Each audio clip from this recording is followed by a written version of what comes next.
गौरी वांदळे या महिलेच्या विरोधात एक जवळपास पुणे शहरामध्ये 2-4 गुन्हे दाखल आहेत. कोथरूड पोलीस स्टेशनला एक अॅट्रॉसिटी आणि एक खंडणीचा दाखल गुन्हा आहे. काल सुद्धा एक उत्तम नगरला एक खंडणीचा गुन्हा दाखल केलेला आहे आणि मुंबई पोलीस स्टेशनला सुद्धा खंडणीचा गुन्हा दाखल केलेला आहे. तसेच या का एक ग्रस्त आहेत फ्लॅट ओनर कोथरूडमध्ये, त्यांचं सुद्धा घर भाड्याने अगोदर घेऊन तो फ्लॅट खरेदी करण्यासाठी पण त्यांनी तो केलेला नव्हता.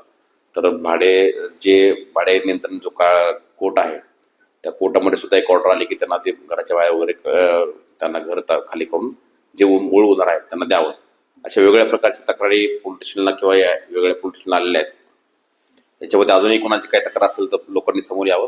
पोलीस त्याच्यामध्ये नक्की दखल घेतील. अशा कुठल्याही ब्लॅकमेलला खंडणीला न घाबरता किंवा काही धमकी देऊन किंवा काही चुकीच्या पद्धतीने काही हे करून जर हे करत असेल, प्रेशर कोणी करत असेल तर त्या धमकीला न घाबरता जी खरी घटना आहे ती घटना पोलिसांसमोर त्यांनी सांगावी. त्याच्यावर पोलीस नक्की दखल घेतील.